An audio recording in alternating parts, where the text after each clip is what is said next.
everyone. I know that y'all have already probably watched some of the weekly videos that I give out at the beginning of each week, but after reading through some of our amazing discussions on our group discussion board over the past couple of weeks, I really felt compelled to make kind of an addendum video per se to our ethics discussion. So in this video, I'm going to try not to repeat a ton of information that has already been talked about in other lectures and emails that you've received. But any information that I do repeat is going to be done so in order to just kind of go a little bit more in depth of those particular topics. So as I've mentioned before, and as y'all can probably tell based off of our discussions, I'm very passionate about the area of ethics. In some ways, ethics is the one instant gratification piece that you get in a field where delayed gratification is usually the norm. So I wanted to pass this information on to you because oftentimes we come in contact with cases where we think there's a really clear line drawn in terms of what's right, what's wrong, what should happen, and when in reality there's not a really clear line that has been drawn. And we've talked about this briefly using the terms moral dilemma versus an ethical dilemma as we've kind of gone about our group discussions. So I'm going to hash out those terms just a little bit more. We all face moral dilemmas every single day. A moral dilemma is as simple as coming into contact with somebody who holds a different set of morals, beliefs, and values than you do. Oftentimes, moral dilemmas are fodder for debate. And unfortunately, it's usually under the guise that one person is right and one person is wrong. And that being said, it's not uncommon that these types of discussions of moral dilemmas wouldn't even happen simply because people aren't interested in debating about certain issues. The problem, though, with moral dilemmas is that in many cases, there actually isn't just one right answer. Regardless of your religious beliefs, cultural background, gender, sexuality, socioeconomic status, etc., we all have a set of beliefs and morals that we operate from. This is something that we grew up with simply because we grew up with other people. While these beliefs and morals and values aren't necessarily set in stone, it's common that most people aren't always open to changing their beliefs readily. We also see a lot of moral dilemmas within faith and religion.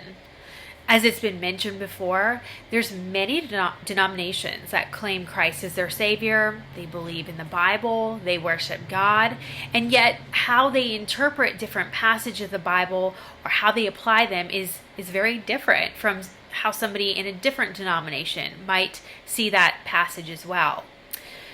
There's, certain denominations that believe homosexuality is wrong and sinful, and there's other denominations that don't.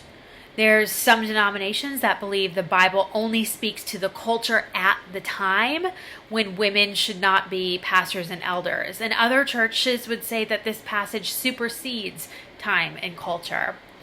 So who's right in these dilemmas? But more importantly, does it matter who's right? When we take this into the counseling setting, we will regularly be faced with moral dilemmas just for the sheer factor that no two people believe the exact same thing regarding absolutely everything. If you were to think about your spouse, a partner, a close friend, anybody, well, it's likely that there's probably many similarities between what y'all believe. If we're being honest, you don't believe the same thing about everything, and yet you find a way to make the relationship work. That's the same thing that is true for a counseling setting. I believe it's okay to assume that we will have moral dilemmas with our clients. There's going to be times where they make decisions that you don't agree with, or perhaps they come to you after making a decision that you don't agree with. There may be situations in which a client deals with something in a way that you yourself would deal with in a totally different way, and that's okay. as I was thinking through what I wanted to say in this video and jotting out notes and thinking about moral dilemmas, a kind of a funny case came to mind of some clients that I used to see. And they came in one day after they had gotten into a huge argument about how to cut an apple. So the male client said that the appropriate way to cut an apple was to slice it into quarters and then kind of core out the middle and then make slices into smaller pieces. The female in the partnership said, no, the way you do it is you cut off the sides of the apple and then, you can cut all the way close to the core and then you have 4 large pieces. And that's the most time efficient and right way to cut an apple. And so this isn't necessarily a moral dilemma, but this does show how people can have their own way of doing things, and neither way is more right or more wrong than the other. And it's only when we try to debate which one is right and which one is wrong that it becomes maybe bigger than it should be. That being said, an ethical dilemma is quite different than a moral dilemma. Of course, there is some overlap, for instance, the limitations of confidentiality. But generally speaking, ethical dilemmas are non-subjective and they provide a very clear-cut structure from which to operate. And it could even be fair to say that the dilemma that comes with ethics is when we let our own moral dilemmas factor into the ethical decision that we're trying to make. There's a lot of areas that are covered under ethics, and I would encourage you to actually be very well versed in your own ethical code. But for the purpose of right now and for this video, we're going to just focus on confidentiality. And when we look at the different codes of ethics, we see that there's 3 types of situations in which confidentiality is limited. The first being if there is or suspected to be abuse or neglect of a child or anyone else that is unable to take care of themselves, we would need to involve a third party in order to make sure that everybody is safe. The second is if a client is planning to harm themselves or someone else, or if they have the ability and intent to do it. That would also be a situation where we would potentially need to involve a third party. Now, I always like to do a little disclaimer with my clients. I realize that sometimes we might say, oh, I could just kill that person, and we aren't really planning on doing that. So there's a difference between that and then actually having the intent and the ability to follow through with that action. And the third limitation of confidentiality is simply if a judge subpoenas records or requires that the therapist be present in a court of law, you would then be required to adhere to whatever the judge is requesting from you. So through our group discussion board, you'll have probably noticed that I've posted a couple different case studies that addresses these different limitations of confidentiality. So the case that I'm going to be talking about in this video is one that I did present on our group discussion board, but I'd really like to take some time to dig further into it and kind of tease out the different aspects of the ethical dilemmas, the moral dilemmas, and really try to figure out what the appropriate course of action should be in this case. So the case that we're going to talk about is a therapist had been seeing a woman for quite some time in individual therapy when one day during the woman's session, she disclosed that her husband had murdered a child, even going so far as to tell the therapist where the small child was buried. The therapist was aware of who her client was talking about due to this being a recent situation and an ongoing investigation, and it was all over the news and media outlets. The therapist was confused as to what to do. There was obvious moral dilemmas, and she wondered about ethical dilemmas as well. So, what should she, the therapist, have done and why as a follow-up to the client's disclosure? So before we get any further, I should clarify that this case study and any other case studies that I present in this course are real situations. Some of them have been my own clients. Some of them are clients of therapist friends of mine. So this particular situation did not happen to me, but it did happen to somebody that I'm close to. And I just say that to let you know that cases like this actually do happen. Let's evaluate this case then as it pertains to confidentiality. So if we were to pull out the limitations of confidentiality, the only limitation that really seems to potentially fit this case would be the second limitation in somebody planning to harm themselves or somebody else, or having the intent and ability to do so. However, when we look at even just the wording of this limit of confidentiality, there's more clarity. The $1 million word in this limitation of confidentiality is planning. It is our duty to report if somebody is planning on harming themselves or someone else, or has the intent and ability to carry it out. When we look at our case, there is no indication that the client is planning on harming herself or someone else. She merely disclosed the information because it was weighing on her. She didn't indicate any fear of or repercussions, only that she wanted to process her own emotions about the situation and her husband. Secondly, the crime has already happened. And with that, thirdly, the crime was committed by somebody who is not your client. So there's nothing we can do to prevent anything from happening anymore. Now, if the client had come in and disclosed that her husband was planning on and had the means to carry out this crime, there would be room, potentially, to make an anonymous call to the police and ask them to do a welfare check on the person who is potentially in danger. However, even in that, we could run the risk of inappropriately breaking confidentiality. Say, for instance, that the police did do a welfare check and the husband was already there and about to commit the crime but didn't follow through. Perhaps in his anger or frustration, he could suspect that his wife called the cops on him, and it would be plausible to believe that he could take his anger out on his wife, which would be your client, instead. So it gets really tricky, right? We have to remember that our responsibility of confidentiality is to our client. So when they tell us something that's going on, we do not share those things lest we break confidentiality. We are not responsible for what our non-clients do or do not do. We can engage in therapeutic discussions with the client about how they feel, what they want to do, etc., but it is not our duty to report on something that is not involving our client. And another thought to add to the mix is, how do we even know that the client is telling the truth? What if she's lying? What if she disclosed this to the therapist to try to get her husband into trouble by fabricating a story? What if the next week she comes back and actually admits that? This again presents another tricky situation, which is why it's important to recognize and abide by what the code actually says.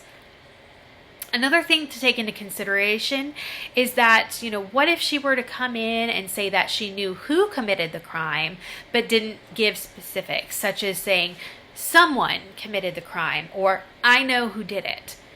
Well, we would have no information to go off of in order to contact the police. It wouldn't work for us to contact the police and say that you have a client, which remains unnamed, who knows who committed such and such a murder. That's all we would ethically be able to say in order to maintain confidentiality, and so we would really not be able to give them any information, which would lead to probably a lot of frustration on their part and ours. So this whole case, is it a moral dilemma? Absolutely, it is. My friend who was the therapist in this case was absolutely torn up about what she should do with this information. And she consulted with many other therapists in order to do the best thing for her client.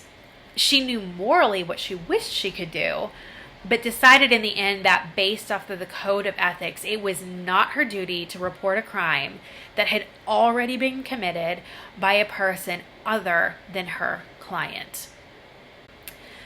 One of the tenets that we agree to as a counselor, and we've talked about in this class, is doing no harm to the client.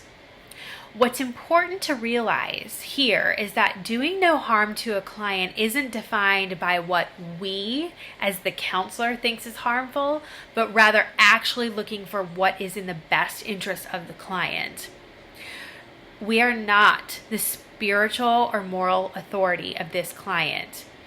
So in the case above, if we were to just say something like, well, this is just how I would do it and how I would feel best in my own conscience, this can actually sometimes be doing harm to the client. And all you need to do is go back and kind of listen to the scenario above to kind of understand why that is. So I recognize that case probably seems like a more extreme type of case. So I thought I would bring in another case just that might feel a little bit more tangible and to figure out what the ethical and moral dilemmas are here. So the case is this. Rachel was a licensed therapist at a Christian college and saw students for professional counseling. At the undergraduate level of that college, students were required to sign a code of conduct or agreement regarding their behavior while attending the school. Some of the tenets in this agreement were things like no drinking on campus or no doing drugs, no sexual relationships between people that weren't married, etc. However, many of the clients that Rachel would meet with were engaged in activities that directly went against the code of conduct that they had signed. Many of the students she worked with were having premarital sex. Maybe they were getting drunk or doing drugs either on campus or off campus, or were experimenting with homosexuality. So Rachel definitely faced a dilemma regarding what to do with the information that her clients were giving her. This was a very clear violation of the school policies and code of conduct, yet it wasn't any information that would warrant confidentiality to be broken under her ethical codes as a counselor. So, what should she do with this information?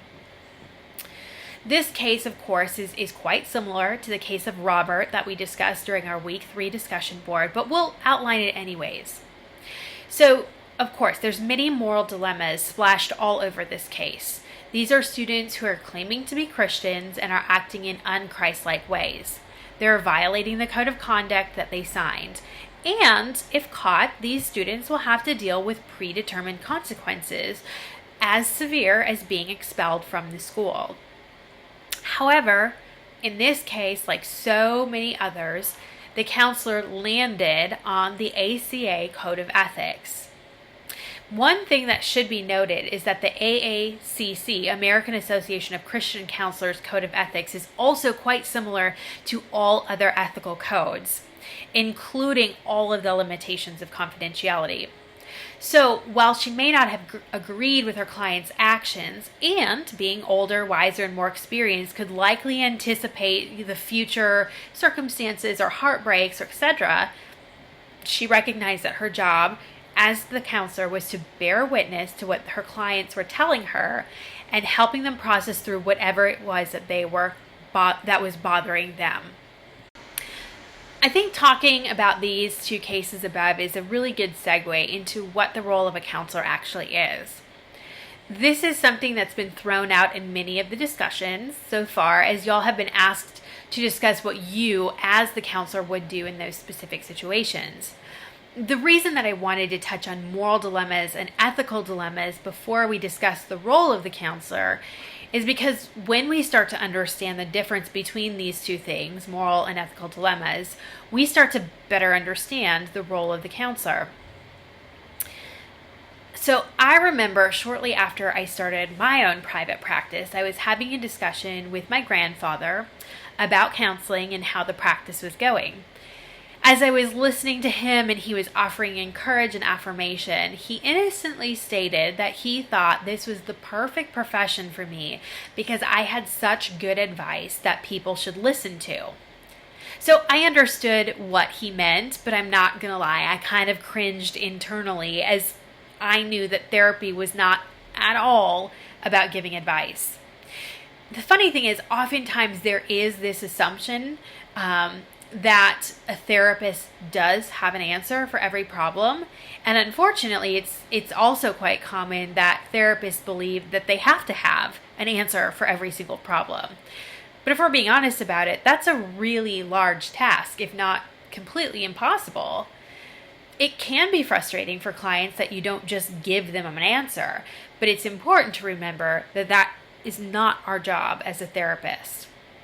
So, what is our job? One of the best definitions I have heard of what a counselor or therapist is, or what they do, is that they bear witness to all that the client is bringing into the room. Bearing witness is not necessarily clearly defined, but what I have come to find out is that it means it's usually showing empathy and compassion, asking questions, reflecting, reframing, encouraging, and sometimes even confronting. A quick side note is that we will be talking about the therapeutic skill of confrontation later on in this course, but it's definitely not what you think it is. The thing that counseling isn't is telling a client what to do. So I have a very sweet friend who is a therapist and does mostly behavioral work and cognitive behavioral work. And we were hiking one day, and as we were hiking, she was telling me about a particular client of hers that she was really struggling with, because anything that my friend suggested as behavioral and cognitive behavioral changes was not something that the client was interested in. So my friend told me that during the most recent session, she decided to just listen to the client and not suggest anything. And at the end of the session, as the client was about to leave, she turned and thanked my friend profusely and said it was the best session that they had ever had. My friend was absolutely stunned as she exclaimed to me that I didn't even do anything, I just listened. I knew that she was on the brink of figuring something out.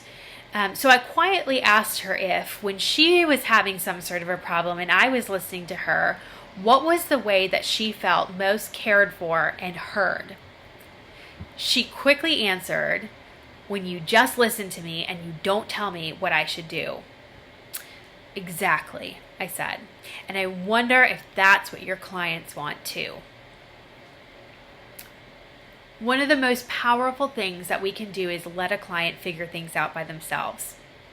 Sometimes it can be really, really difficult because we can be pretty confident in knowing what the client should do. But in my experience, both personally and professionally, it seems that it's only when a person figures out for themselves what needs to happen that real change and healing can occur. Now, that's not to say that we can't learn from others' mistakes, but more common than not, they need to figure out the answer on their own. Being a therapist is not about telling somebody what they should or should not do. It is not about giving advice. It's not telling them that they are wrong or right or need to change something in particular. Being a therapist is not about teaching a client what to do or creating someone that shares the same beliefs as you. Being a therapist does not mean that we're responsible for their or our clients' lives. We see them at most 50 minutes a week, which gives them 10,030 minutes that they can do whatever they want. So being a therapist doesn't mean that you even have to agree with anything that your client believes. It's not our job to be the moral authority or to determine what God wants for them. Being a therapist does not mean that we are creating little minions of us, which in and of itself is quite a scary concept. Another ethical comment that needs to be addressed is in regards to the types of clients that we choose to see or to not see. Many of you have indicated that if a client were engaged in certain behaviors that went against your beliefs and your own moral code of ethics, that you would need to refer them elsewhere. However, in most cases, that is actually unethical. Now, there are, of course, going to be times when referring someone to a different therapist is absolutely essential and absolutely ethical. Suppose that a client comes to you with a diagnosis of schizophrenia and you've never worked with a client who has this diagnosis. It would actually be unethical for you as a therapist to take them on as a client because their diagnosis and treatment reaches far beyond the scope of your practice. Or suppose that somebody comes to you wanting to do a very specific type of therapy which requires a specific certification. It would be unethical to not refer this client out as well, since you're not trained in that specific therapeutic model.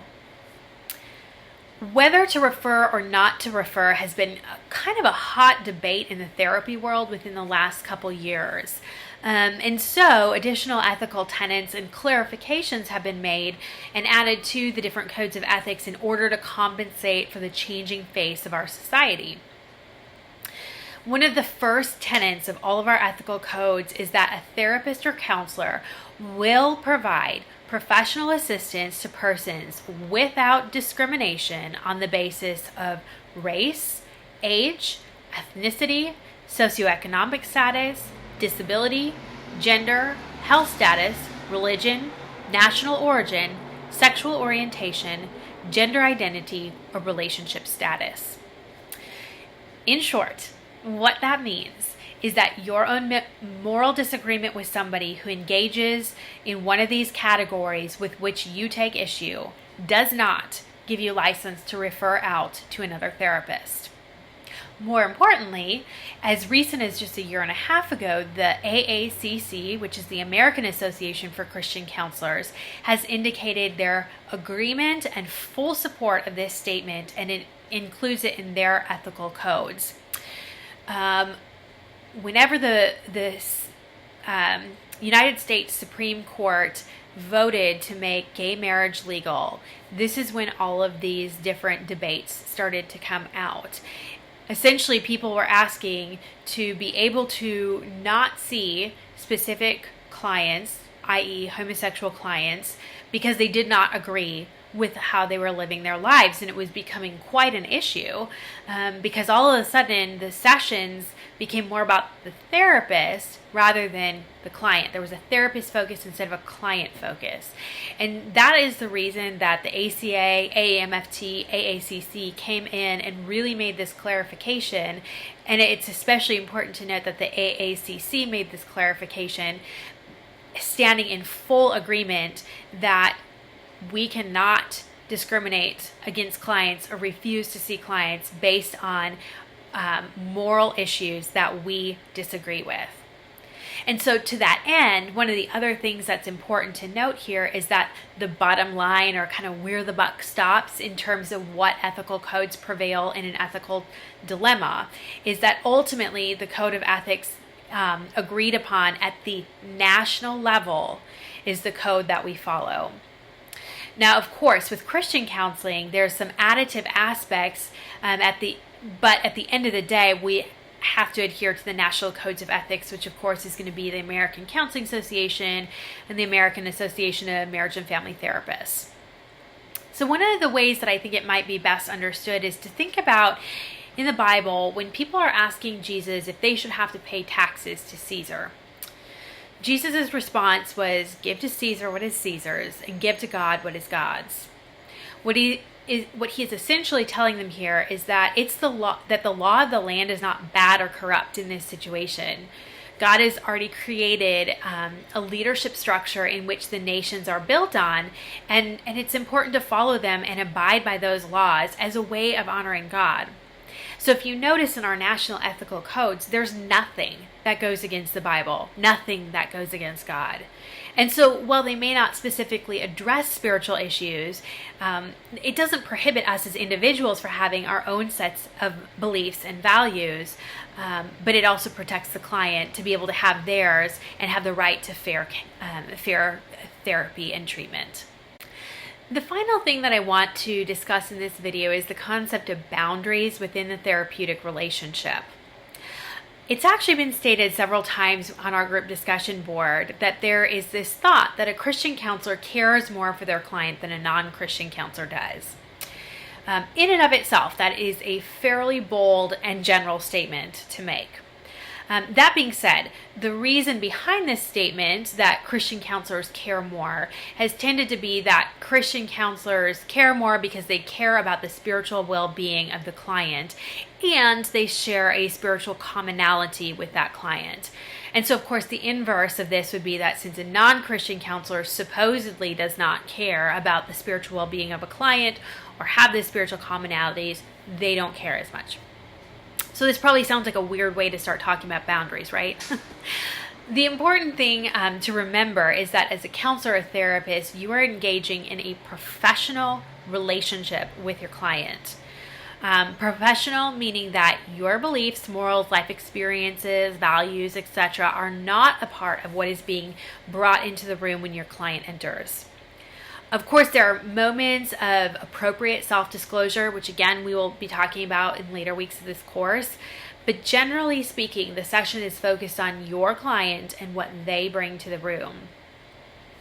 Whenever we feel like it's our job to work harder than the client for change, or to get a client to a certain point or outcome, or maybe change a specific belief, or that a client must share deep areas, or that we must share deep areas of commonality with a client, we are actually approaching the danger zone within the therapeutic relationship.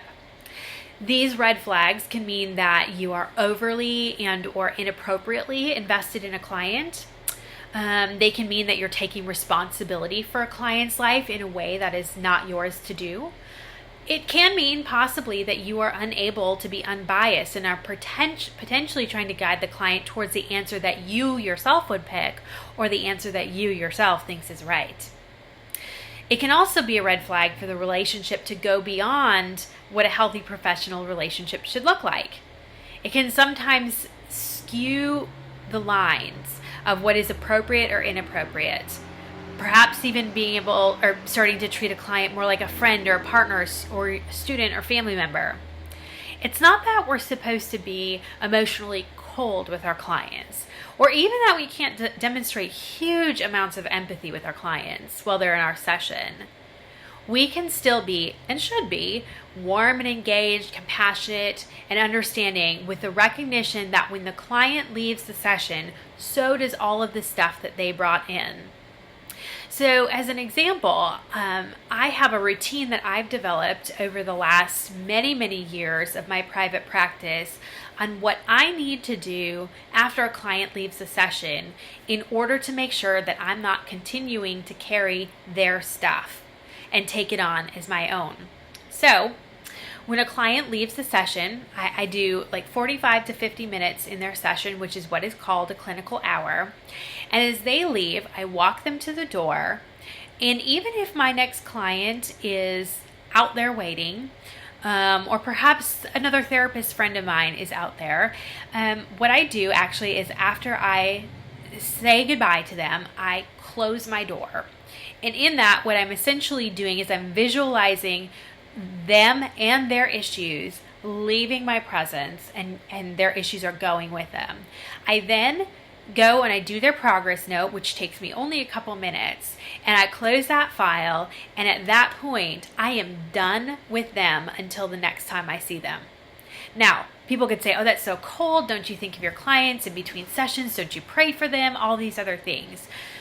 What I've found is that when I don't do that, I think and I ruminate and I wonder about my clients during the whole week, and it takes up space and emotion and energy that I need to give to other people, whether it be clients or the people in my personal life or even to myself. So it's really important that when the client leaves the session, so does all of their stuff that they brought in. You know, as much as I love people and as much as I love my job, I do have my own personal life.